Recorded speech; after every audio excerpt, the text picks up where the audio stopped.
Okay, so are you ready to dive into some seriously thought-provoking territory today? Always up for a challenge. This document you sent over, this First Earth Battalion Operations Manual, Oh yeah, that one. it's, It's a lot. it really is. Definitely not your average light reading.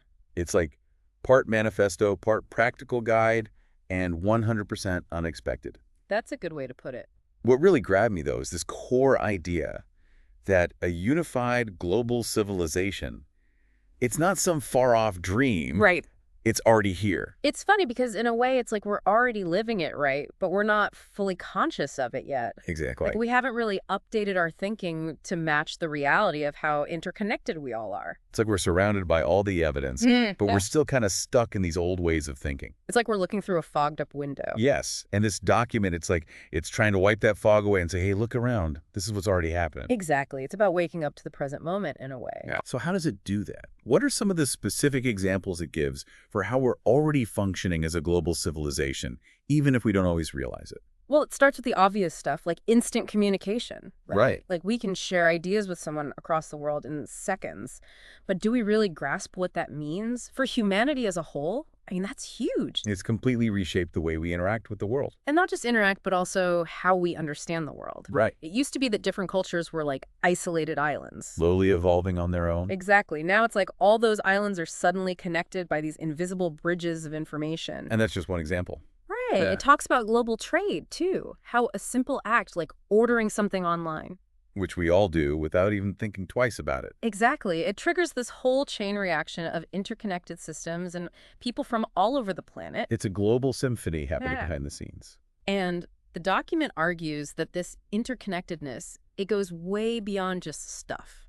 It's the flow of ideas, the constant global dialogue happening online in research labs, even through art and music. So it's like we're already part of this massive global network, even if we don't always feel it in our day-to-day lives. Right, and that's the point the document is trying to drive home. Yeah. That this isn't some abstract future scenario, it's our current reality.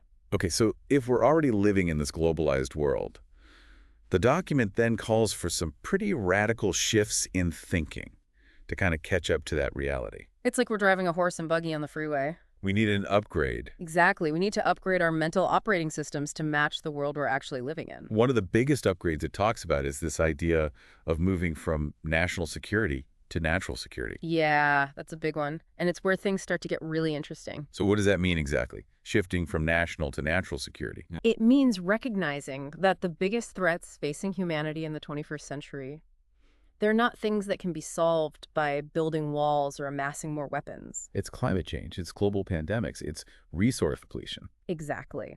And the document argues that clinging to this outdated idea of national security, it might actually be working against us in the face of these truly global threats. So instead of just focusing on protecting our own little corner of the world, we need to start thinking about the security and well-being of the entire planet. That's the gist of it. And it paints this picture of militaries around the world shifting their focus from defending borders to becoming this global force dedicated to environmental restoration and sustainable living. It's a radical proposal, but it's also strangely compelling when you really think about it. It is. Imagine a world where the forces that were once pitted against each other are now working together to combat deforestation, protect endangered species, and ensure clean water for everyone. It's like flipping the script on the whole military-industrial complex. So how would that even work? Who would be in charge of this global force? How would it be governed? Those are all great questions, and to be honest, the document doesn't provide all the answers. It's more about planting the seeds for a new way of thinking. Exactly. It's about getting us to ask those questions in the first place, because they're not questions we're used to asking. It's like the document is urging us to ask ourselves, what does it really mean to protect and serve in a globally interconnected world? And it's not just about rethinking institutions like the military. It also gets into this really interesting idea of shifting from individual identity to a planetary citizen identity. What does that mean? It means expanding our circle of responsibility.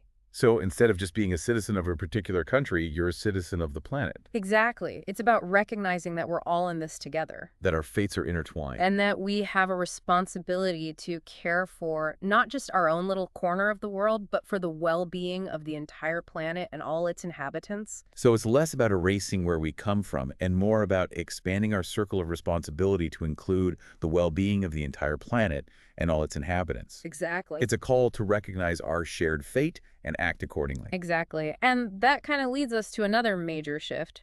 The document proposes this idea of moving from what it calls exploitative conquest to vertical cultivation.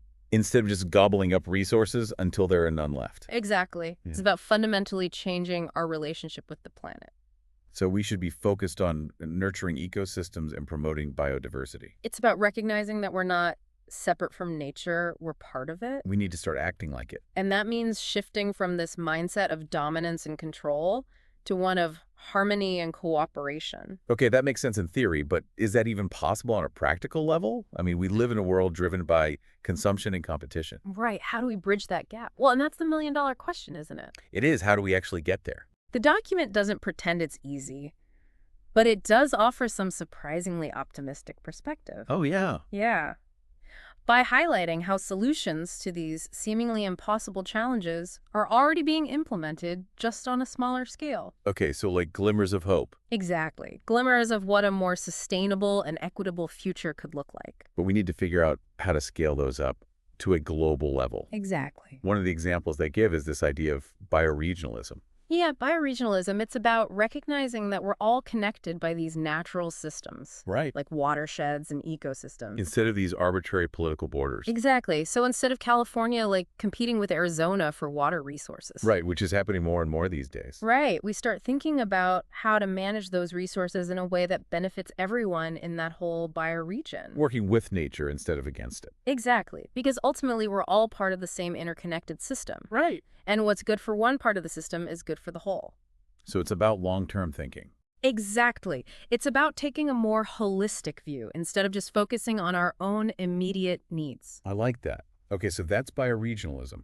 What else do they talk about? Another interesting one is this idea of closing the production loop. Okay, what's that all about?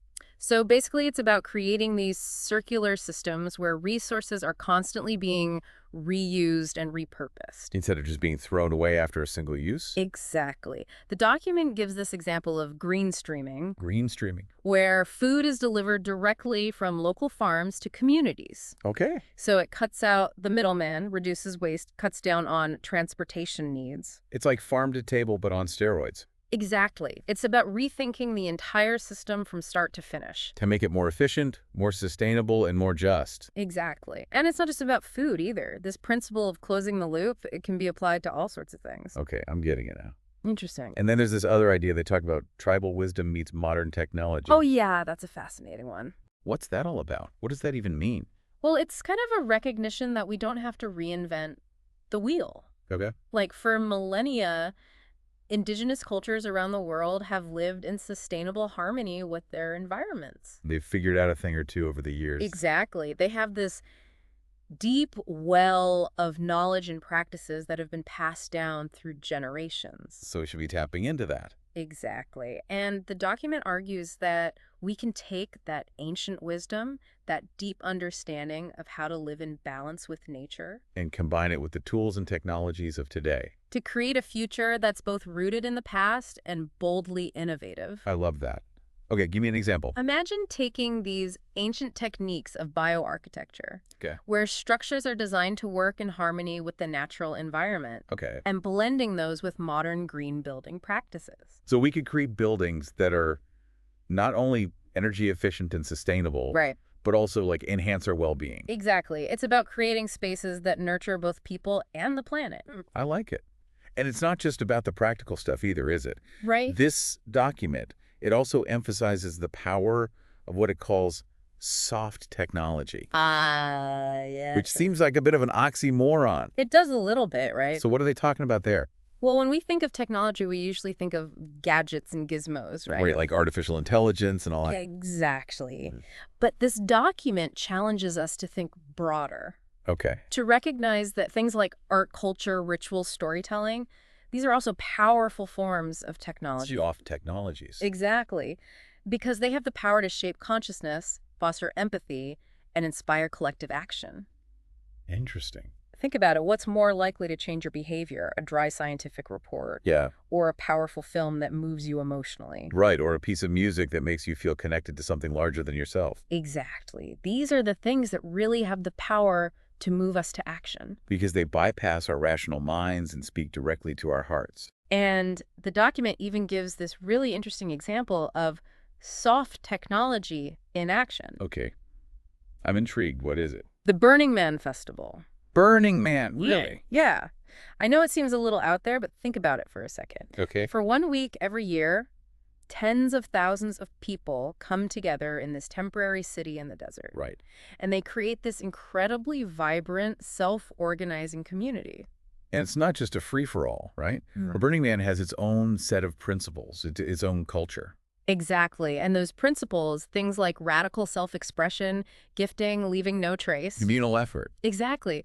They create the conditions for this really remarkable social experiment to unfold. Okay, I see where you're going with this. So Uh-huh. the document isn't suggesting we all move out to the desert and start wearing neon Speedos. Although that might be fun. It's more about looking at Burning Man as a potential model for how we can create these temporary autonomous zones. Spaces where people can come together to experiment with new ways of living and relating to each other. Outside the constraints of mainstream society. Exactly. It's about exploring new possibilities, new ways of being. And maybe taking some of those lessons back with us into the default world. Exactly. It's about recognizing that a different world is possible and that we have the power to create it. It's a trip, right? Yeah. All this stuff we've been talking about, Yeah. it makes you think. It really does. Like, it kind of sneaks up on you. It does. At first, I was like, okay, a global civilization, sure, whatever. But the more we dig into this document, Right. the more I'm like, wait a minute. They might actually be onto something here. Yeah, it shines a light on something that's already happening all around us. But we're so caught up in our own little bubbles that we don't even see it. Exactly. It's like that saying, you can't see the forest for the trees. Or in this case, we can't see the global civilization for all the nations and borders and stuff. Right. So that leads to this really interesting question that the document poses near the end. Oh, yeah. It asks, if this global civilization already exists in practice, what are the invisible barriers in our minds preventing us from fully embracing it? What's holding us back? That is a good question, and not an easy one to answer. It's a bit of a mind bender when you really start to unpack it. Yeah, it's like we're being challenged to confront our own limitations, our own ingrained ways of seeing the world. Because for most of human history, our survival depended on us being able to distinguish between us and them. Right. Like our tribe versus their tribe. Our nation versus their nation. Yeah, exactly. And those instincts run deep. They're hardwired into us. And so now here we are in the 21st century, and suddenly we're being asked to think beyond those old boundaries. To see ourselves as citizens of a global community. Which is a completely different way of thinking. It's like our brains are still running on Windows 95. And we need to upgrade to the latest operating system. Exactly.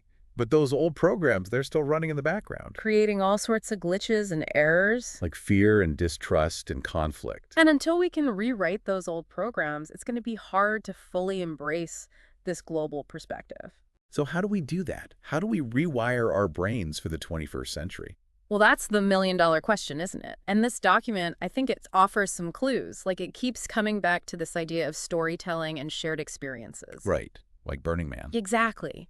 Because when we connect with people from different backgrounds, different cultures, when we share those experiences, it breaks down those barriers. It helps us to see past our differences. And recognize our shared humanity. Exactly. And that's where empathy comes in too, right? Absolutely. Because it's not enough to just understand these global challenges intellectually. Right. We need to feel them emotionally. To connect with the human stories behind the headlines. Because that's what ultimately motivates us to act.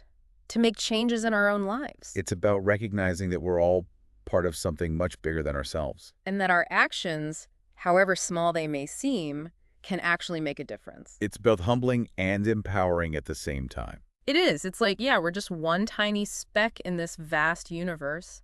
But we also have the power to affect change. To choose how we show up in the world. And that's what this whole deep dive boils down to, I think. This idea of choice. Yeah. Like, we have a choice to make. Do we cling to these old ways of thinking that are no longer serving us? Or do we embrace this emerging global consciousness? And actively create the future we want to see? Man, this conversation has really given me a lot to think about. Yeah. Thank you so much for bringing this document to my attention and for taking this deep dive with me. The pleasure was all mine. It's been a fascinating conversation. It really has. And for everyone listening out there, keep an eye out for more of our deep dives. We'll be back soon with more thought-provoking explorations of the fringes of thought and culture. Until then, stay curious.